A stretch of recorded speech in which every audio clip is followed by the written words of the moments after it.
BJP নামক দলটি কিন্তু তাদের 14 সালের 2014-তে দ্বিতীয়বার ক্ষমতায় আসা বা 98-তে অটল বিহারী বাজপেয়ীর সময় যে ক্ষমতায় আসা, এই দুটো সেগমেন্টে আমরা দেখেছিলাম ভারতবর্ষের দলিতদের উপরে এই দলটির দৃষ্টিকোণ, দলিতদের উপরে নির্যাতন এই দলের ক্ষমতায় থাকাকালীন বা যে রাজ্যেরা ক্ষমতায় আছে, ইউপি, মধ্যপ্রদেশ, দেখুন কীভাবে দলিতদের উপরে নিপীড়ন প্রতিদিন, ইভেন দলিত নারী হাতরাসে, উন্নাওয়ে, দলিত মেয়েগুলোকে কিভাবে বিজেপির দলের মদতে সেখানকার তথাকথিত উচ্চবর্ণীয়রা কি কায়দায় তাদেরকে নির্যাতন করে, তার ইতিহাসগুলো অন্তত আমরা ভুলিনি।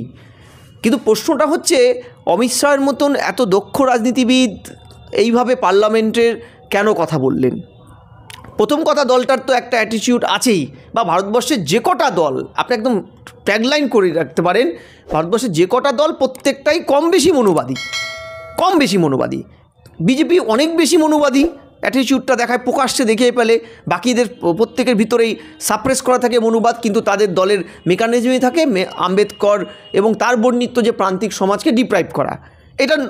এটা নতুন নয়, কিন্তু প্রশ্নটা হচ্ছে বিজেপি দল এবং সেই দলের এত বড় একটা পোস্টে বসে থাকা ভারতবর্ষের স্বরাষ্ট্রমন্ত্রী পার্লামেন্টে যে কায়দায় সংবিধান প্রণেতা, প্রান্তিক মানুষের মানে যুগপুরুষ, ভারতবর্ষের রাজনীতিতে অন্যতম উজ্জ্বল নক্ষত্র, পৃথিবীর ইতিহাসে যাকে সম্মান দেওয়া হয়, সেই মানুষটিকে যে কায়দায় উনি ব্যঙ্গ করলেন, আমি বলছি অপব্যাখ্যা, কুব্যাখ্যা, রাজনীতির কৌশল, বিরোধীদের মেলাইন করা, এই সমস্ত কিছু সাইডে সরিয়ে রেখে আমি বলবো যে এটা ভয়ানক, এবং ভেতরের বিষটা যে তাদের বিজেপির বিষটা যে দলিতদের প্রতি, আম্বেদকরের প্রতি, সেটা যে মুখ ফসকে অনেক সময় বেরিয়ে যায় না মানুষের মনের বিষটা, সেটা যে উনি বিষোদ্গার করে দিয়েছেন, এইটাতে মানে আমরা অন্তত বিজেপির যে বর্তমান স্ট্যান্ড উচ্চ নেতৃত্বের কাছেও আম্বেদকর সম্পর্কে সেটা একদম পরিষ্কার হয়ে গেল।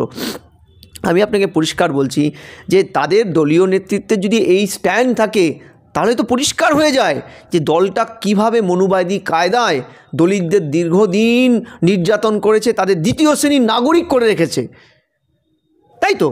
কারণ আপনি যে স্বরাষ্ট্রমন্ত্রক যে রক্ষা করবে আমাদেরকে, সে যদি এই কায়দায় ব্যঙ্গ করে, তার জন্য একটা ক্ষমা চায়নি। আপনি জানেন আম্বেদকরের নাতি কিন্তু স্টেটমেন্ট দিয়েছে এ মর্মে যে এটা কিভাবে, মানে আমি বলছি যে আপনি পার্লামেন্টে এত বড় পোস্ট হোল্ড করেন, আম্বেদকরের সংবিধান মেনে আপনাকে দেশ চালাতে হচ্ছে, আম্বেদকরের লেখা সংবিধান মেনে শপথ নিয়ে আপনি এত বছর ক্ষমতায় আছেন, তারপরে সেই পণিতাকে আপনি ইগনোর করছেন, পণিতাকে আপনি লাঞ্ছিত করছেন, অপমানিত করছেন, একটাবার ক্ষমা চাইছেন না।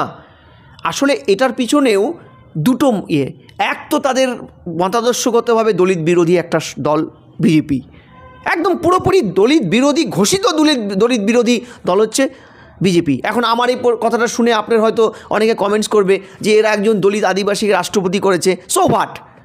রাষ্ট্রপতি আদিবাসীকে করে নিয়ে কি আদিবাসীদের আপনারা একদম সোনার চামচে খাওয়ার মানে ইয়েটা করে দিয়েছেন, রাস্তা করে দিয়েছেন? যেখানে এরা ক্ষমতায় ছিল সেখানে আদিবাসী দলিতদের অবস্থা কি, তার লেটেস্ট পরিসংখ্যানগুলো দেখলে বোঝা যায়।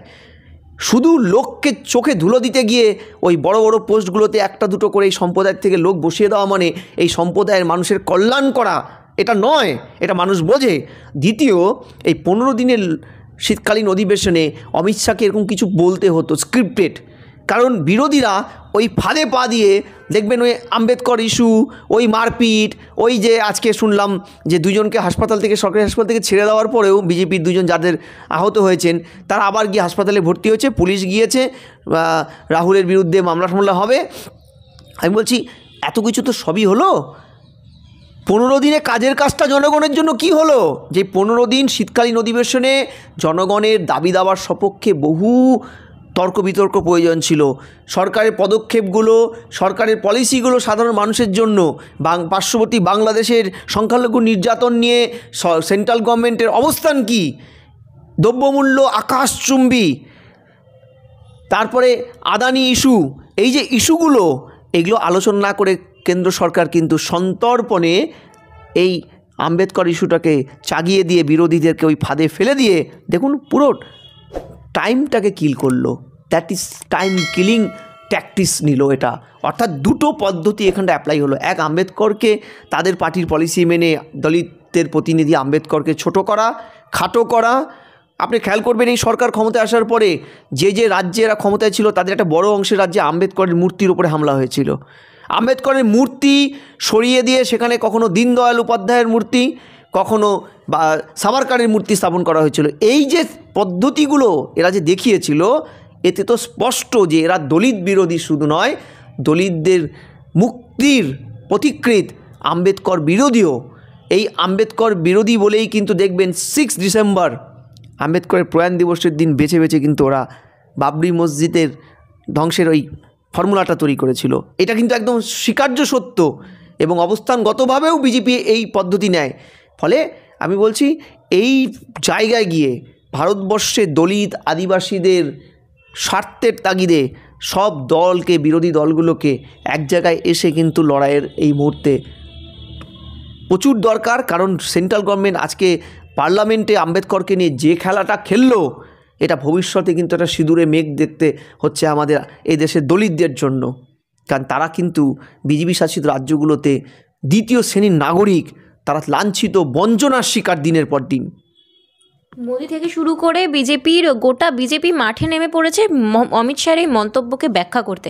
বিজেপি কি কোনোভাবে বিপদে পড়লো অমিত শাহের এই মন্তব্য নিয়ে? দেখুন, এটা তো স্বাভাবিক ব্যাপার যে দলিতরা লাস্ট 2014 থেকে 24 দ্বিতীয় টার্মে যে বিজেপি সরকার বলবো না, এনডিএ সরকারও বলবো না, এটাকে মোদি লেড গভর্নমেন্ট বলবো, এই সরকার যে চলছে তাতে তো দলিত নিগ্রহ চরমে পৌঁছে গেছে, চরম। আপনি জানেন দলিত শ্রেণীর মানুষের খাদ্যাভ্যাস নিয়ে, খাদ্যের স্বাধীনতাকে হস্তক্ষেপ করেছে, পিটিয়ে মেরেছে, থুতু চাটানো, প্রস্রাব করে দেওয়া মুখে, এই যে রাজ্যগুলোতে হচ্ছে, একের পর এক উদাহরণগুলো বেরিয়ে আসে।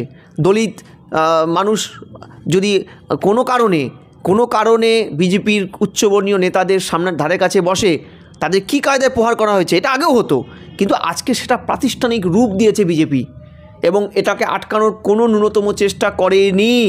দেখবেন ইউপি সমস্যার যেখানে বিহার, মধ্যপ্রদেশ, হরিয়ানা, এই সেক্টরগুলোতে বিজেপি ক্ষমতায় আসীন হয়ে যে কায়দায় দলিতদের নিগ্রহ করছে, এটাতে তো বিজেপি অলরেডি দলিতদের মাঝখানে আইসোলেটেড। আজকে এই আম্বেদকর ইস্যুতে যদি বিরোধীরা একটু কনসলিডেট করতে পারতো আন্দোলনটাকে গ্রাসরুট লেভেলে, তৃণমূল করছে, অস্বীকার করবো না, তৃণমূল রাজ্যে করছে, কিন্তু সর্বভারতীয় স্তরে কংগ্রেস বা অন্য দলগুলো যদি এই মুভমেন্টটাকে মানুষের কাছে পৌঁছে দিতে পারতো না, তাহলে আমার মনে হয় এই সরকারের যে নির্লজ্জ মুখোশটা আরও উন্মোচিত করা যেত। আপনি খেয়াল করে দেখবেন যে দলিত অধ্যুষিত রাজ্যের মধ্যে ত্রিপুরা, এদের সরকার চলে, কিন্তু ইউপি, বিহার শুধু না, ত্রিপুরা, অসমে একটা বড় অংশ, লার্জ প্রপোর্শনের এখানে কিন্তু আদিবাসীরা থাকে, ট্রাইবেল, তাদের ওখানেও কিন্তু এই সরকারটা চলছে। ফলে এইসব রাজ্যে দলিতদের উপরে নিত্যদিনের যে বিজেপি মানে পার্টিচালিত যে সরকারটি, তাদের দলের নেতারা যে করেন এবং রাষ্ট্র, তাদের সরকার যে সেখানে নিশ্চুপ দর্শকের ভূমিকা নিয়ে এদের সব করতে দেন, সেটা কিন্তু অন্তত কিছুটা হলো লাগাম পড়ানো যেত। বিজেপি ভয়ে আছে, এটা একদম আপনাকে পরিষ্কার বলছি। দলিত মানুষদের মধ্যে কিন্তু বিজেপির গ্রহণযোগ্যতা সেই অর্থে নেই। দলিতরাও জানে বিজেপি দলিত বিদ্বেষী একটি অবস্থান নেয় সরকারিভাবে তাদের দলের। ভোট কি হারাবে এবার বিজেপি? দেখুন, দলিত ভোট তো বহু জায়গাতেই এই সরকার হারিয়েছে, তো বহু জায়গায়। ইউপির বাজে রেজাল্টের পিছনেও তো একটা বড় কারণ দলিত ভোটের থেকে দলিত ভোট সরে যাওয়া। ঠিক একইভাবে ঝাড়খণ্ডে দেখুন, আদিবাসী মাইনরিটিস যারা, তারা কিন্তু মুখ ঘুরিয়ে নেওয়াতে কিন্তু আজকে ওখানে আদিবাসীদের মানে ঝাড়খণ্ড যেই উৎপত্তির থেকে ঝাড়খণ্ডে বিজেপির ক্ষমতায়, সেই ঝাড়খণ্ড কিন্তু তাদের হাতছাড়া আজকে। এই যে পার্টটা কিন্তু মানে বিজেপি নেতাদের ভাবছে এবং সেটাকে দলগতভাবে ম্যানেজ করার জন্য ওরা রাহুলের বিরুদ্ধে মামলা টামলা করে ব্যাপারটাকে অন্যদিকে ঘোরানোর চেষ্টা করছে। ঠিক আছে, আমি বলছি দলে এই ইস্যুতে পার্লামেন্টে যদি হাতাহাতি হয়, কারো দোষ কার সেটা তো একদম আলাদা ইস্যু, কিন্তু তাই বলে এটা নয় যে অমিত শাহজি যে মানে আম্বেদকর নিয়ে যে কথাটা বলেছেন সেটা জাস্টিফাই হচ্ছে যে বিরোধীরা এর বিরোধিতা করতে গিয়ে পার্লামেন্টে হাতাহাতি করে দুজনের মাথা ফাটিয়ে দিয়েছে, এটা জাস্টিফিকেশন তা নয়, দুটো সম্পূর্ণ আলাদা ইস্যু। হয়তো ইস্যুটার প্রেক্ষাপট এক, কিন্তু আম্বেদকরকে নিয়ে উনি যা বলেছেন সেটা ভয়ানক শুধু নয়, ভারতের সংবিধানকে অপমান করেছেন উনি। দেখুন, রাষ্ট্রযন্ত্র ভয় পায়, রাষ্ট্রযন্ত্র ক্ষমতার আস্ফালন দেখায়, এটাই রাষ্ট্রযন্ত্রের কাজ। বিশেষ করে দীর্ঘদিন যদি রাষ্ট্রযন্ত্রের ক্ষমতায় বিপুল সংখ্যাগরিষ্ঠতা নিয়ে থাকে, আর যদি বিরোধীরা সেই তুলনায় মানে কি বলবো, বিরোধীদের জায়গাটা সেইভাবে কনসলিডেট করতে না পারে, তখন এই ধরনের সিচুয়েশনগুলো আসে।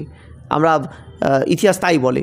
হ্যাঁ, একদম বিজেপি ভয় পেয়েছে এবং তারা সিঁদুরে মেঘ দেখছে, কারণ এই যে সরকারটা চলছে সেটাও তো ঠেকনা দেওয়া সরকার, জোড়াতালি দেওয়া সরকার, তারা তো অ্যাবসলিউট মেজরিটিতে পায়নি। ফলে তাদের ভয় ওখানে গিয়ে যে ইস্যুটা যদি বিরোধীরা সম্মিলিতভাবে মানে ভোটের আগে পর্যন্ত টেনে নিতে পারে, বিশেষ করে আম্বেদকর বা অন্যান্য দলিত যে নির্যাতনের ঘটনাগুলো তাদের মদতে হয়েছে, তাহলে কিন্তু দলিত ভোট খোয়াতে যেই অংশটা খুইয়ে গেছে সেই খোয়ানোটা আরও চওড়া হবে, সে ভাগটা আরও চওড়া হবে, বিজেপির বিরুদ্ধে যাবে এটা।